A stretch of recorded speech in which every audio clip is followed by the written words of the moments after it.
பேசுற எல்லா டென்ஷனையும் தாங்குற ஒரே மூளை விஜய் மட்டும்தான். பொறுத்துக்கோ, என்ன பண்றது, அவர் கோதாரை எங்க காட்டுவாரு அப்படின்னு சொல்லிட்டு. அதனால விஜய்ப்பா ரொம்ப உண்மையாவே நான் பர்த்டேல விஷஸ் போட்டேன். முதல்ல ஒரு ஆண் குழந்தை பிறந்தா நல்லா இருக்கும் அப்படின்னு நினைப்பாங்க. ஆனா ஆண்டவர் எங்களுக்கு பெண் குழந்தையை கொடுத்தாரு. அந்த குறையை தீர்த்தவன் நீ அப்படின்னு சொல்லிட்டு நான் விஷ் பண்ணி இருந்தேன். அது எதுவும் எங்களுக்கு மாத்திரம் இல்ல, நீங்களும் 24/7 அவர் எப்ப கூப்பிட்டாலும் வந்துருவாரு. ஆல் இன் ஆல் என்ன வேலைனாலும் அவரு நீங்க வேலை வாங்கிக்கலாம்.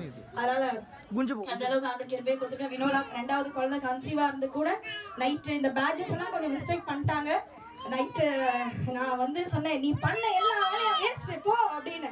மேல நின்று சொன்னேன், கீழே நின்று என்ன பார்த்துலம்மா நான் வீட்டுக்கு போயிட்டு வரேம்மா, நான் எனக்கு அசிங்கமாக அப்படின்னு.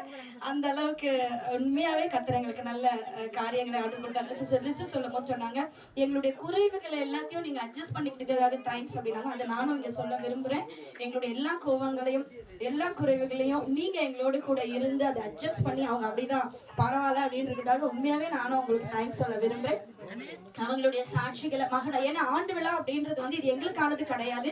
இந்த ஒரு சொல்லுவாங்க ஒரு டீம் ஒர்க். இதுல நிறைய பேர் இருக்கிறாங்க உள்ள ஆண்டுடைய ராஜ்யத்தை கட்டுறதுக்காக. அதனால அவங்களெல்லாம் கண்டிப்பா நாங்க கனம் பண்ணணும் அப்படின்னு நாங்க ஆசைப்படுறோம். ஆண்டு சொல்றார், ஒருவன் எனக்கு ஊழியம் செய்தால் பிதாவானவர் அவனை கனம் பண்ணுவார். 2வது ஊழியம் செய்கிறவர்களுக்கும் ஊழியம் செய்யாதவங்களுக்கும் வித்தியாசத்தை உண்டு பண்ணுவேன்னு சொன்ன மாதிரி கண்டிப்பா அதை நம்ம செஞ்சுதான் ஆகணும் அப்படின்னு நாங்க நினைக்கிறோம். அதனால தயவு செய்து கொஞ்சம் பொறுத்து கொள்ளுங்க. இப்ப அவங்களுடைய சாட்சியில் அவங்க ரொம்ப நேரம் பேச மாட்டாங்க. ரொம்ப அவங்களுக்கு அவங்க உங்ககிட்ட எல்லாம் பேச மாட்டாங்க, அவங்க ஊழியத்துல தான் பேசுவாங்க. அதனால ஒரு சில மணி நேரங்கள் அவங்களுக்கு நாங்க கொடுக்குறோம். படபடன்னு அவங்களுடைய சாட்சி அவங்க பகிர்ந்து கொள்வோம்.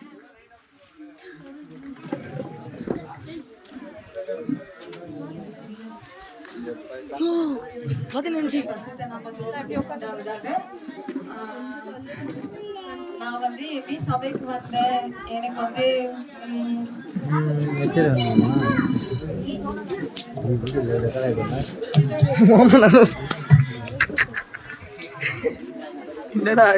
நான் வந்து ஒரு எந்த பேக்ரவுண்ட்ல இருந்து வந்த குடும்பம் நாங்க. எங்க அம்மா எல்லாம் வந்து பெருமாள் கோயில் வாசல்ல பூ வித்தவங்க. நாங்க பெருமாளுக்கு ரொம்ப பக்தி வைராக்கியமா இருப்பேன். நான் உண்மையாவே கல்யாணம் பண்ணிக்கும் பொழுது எங்க வீட்டுக்காரர் நான் கேட்ட கேள்வி, நீ ஞானஸ்நானம் எடுத்துட்டியா, இதெல்லாம் கண்டிப்பா ஒரு லவ் பண்ணி கல்யாணம் இருக்க மாட்டேன். அப்ப அந்த அளவுக்கு நான் வணங்கிட்டு இருந்த அந்த கடவுளுக்கு அவ்வளவு பக்தி வைராக்கியமா இருந்தேன். அதுல இருந்து ஆண்டவர் வந்து எனக்கு எப்படி சொல்றது, போங்க வேலையை பார்த்து நான் வர முடியாது. அது யாரா இருந்தாலும் ஸ்ட்ரைட்டாவே திட்டி விட்டுறாரு. அந்த மாதிரி திட்டின்னு இருந்தேன். ஆனா ஆண்டவர் பார்த்தாரு, இது வந்து வேலை ஆகாதுன்னு சொல்லிட்டு எனக்கு டிபி நோயின்னு சொல்லிட்டு ஆண்டவர் ஒரு நோய் ஒண்ணு கொடுத்து அவங்க எனக்கு 2 காலையும் நடக்க முடியாத அளவுக்கு பண்ணி அந்த மாதிரி ஒரு மோசமான ஒரு கண்டிஷன்ல வந்ததுக்கு அப்புறம் தான் நான் இயேசுவை தேடணும் அப்படின்னு சொல்லிட்டு ஆண்டவரே எனக்கு நன்றி சொல்றேன்.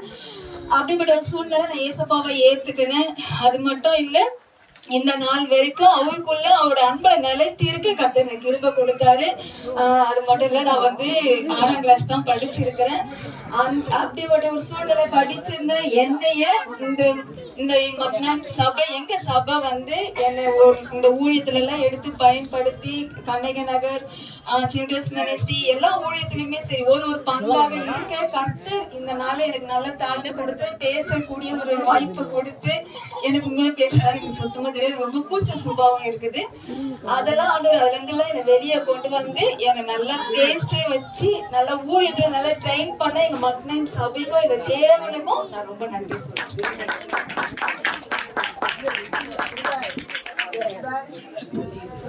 ஒரு சில மணி நேரங்கள் சொல்லியிருக்கிறேன். கர்த்தருடைய வசனம் ஸ்தோத்திரம். என் பேரு மணிமேகலை. நான் 2015 வந்து மக்னைம் குடும்பத்தோட வந்து குடும்பமா இணைஞ்சேன். எப்படின்னா எனக்கு இவங்க தான் வந்து மாப்பிள்ளையே பார்த்தாங்க. நான் வந்து சிங்கிள் பேரண்டோட தான் நான் இருந்தேன். அம்மா மட்டும்தான், அப்பா இறந்துருந்தாங்க. ஸோ அப்படி இருக்கும் பொழுது எனக்கு ஒரு ஃபேமிலியை வந்து உருவாக்கி கொடுத்தது மக்னைம் சபை தான். எனக்கு வந்து சரீர வளர்ச்சியெல்லாம் கர்த்தர் கிருபையில எல்லாமே நல்லதா இருந்துச்சு. ஆனால் ஆவிக்குரிய வளர்ச்சின்றது ஒன்று இருக்கும் இல்லைங்களா, அதுல வந்து எனக்கு எதுவுமே தெரியாது. கர்த்தரை தேடி இருக்கிறேன், கர்த்தருக்குள்ள எல்லாமே வந்து நிறைவா இருக்கும். பட் ஆனா இன்னும் அதிகமா வந்து பூரண வளர்ச்சி அடையல, நான் இன்னும் குன்றிட்டு தான் இருந்தேன்.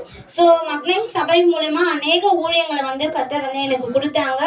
அதிகமான தேவனுடைய காரியங்களை தெரிஞ்சுக்க வச்சாங்க. இன்னைக்கு சரீரத்திலயும் ஆவிக்குரிய வாழ்க்கையிலயும் எனக்கு கர்த்தர் வந்து நிறைய குடும்பத்திலயும் நிறைய பிளெஸிங்ஸ் கொடுத்திருக்காங்க. இப்படிப்பட்ட ஒரு வாய்ப்புகளை அளித்த மக்களையும் சபைக்கும் தேவனுக்கும் கொண்டாடி நன்றி.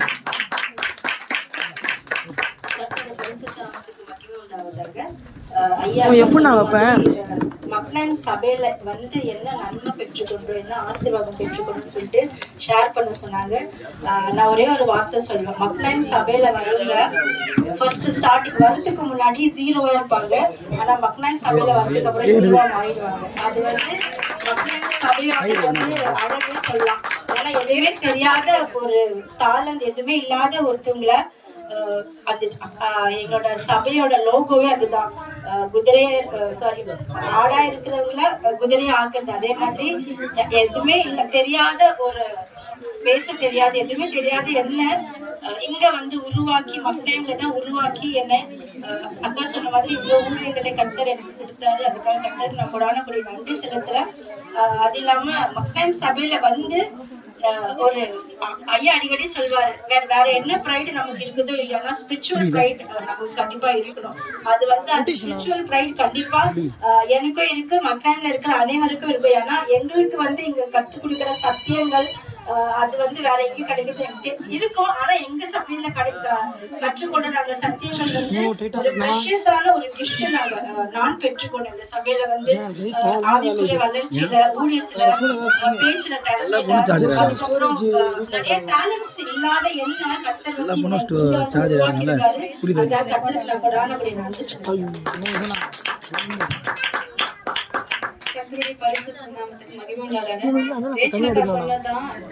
நாங்க கிறிஸ்துவ குடும்பத்துலதான் வளர்ந்தோம். சர்ச்சுக்கு வர்றதுக்கு முன்னாடி எல்லாமே தெரியும், பைபிளை பத்தி தெரியும், வசனம் தெரியும், எல்லாமே தெரியும். ஆனா அந்த வீடியோ எனக்கு தெரியாது.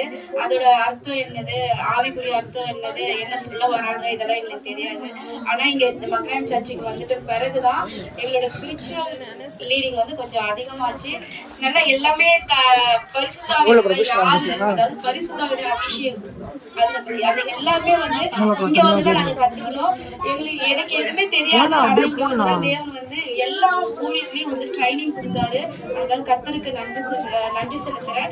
அதோட கொஞ்ச நாள் முன்னாடி ஒரு 3 வருஷம் நான் வெளியில இருந்தேன். ஆனா திரும்ப தேவன் வந்து அவருடைய அன்புக்குள்ள என்னை விடாம இப்ப இங்க எனக்கு வந்து இவங்க மூலியமா கல்யாணம் ஆச்சு. இப்ப நான் குடும்பம் மூலியமா தேவன் கிருபை செஞ்சாரு. அதுக்காக நன்றி செலுத்துறேன். Thank you so much, sister. God bless you. கர்த்தர் ஆசீர்வதிப்பார்.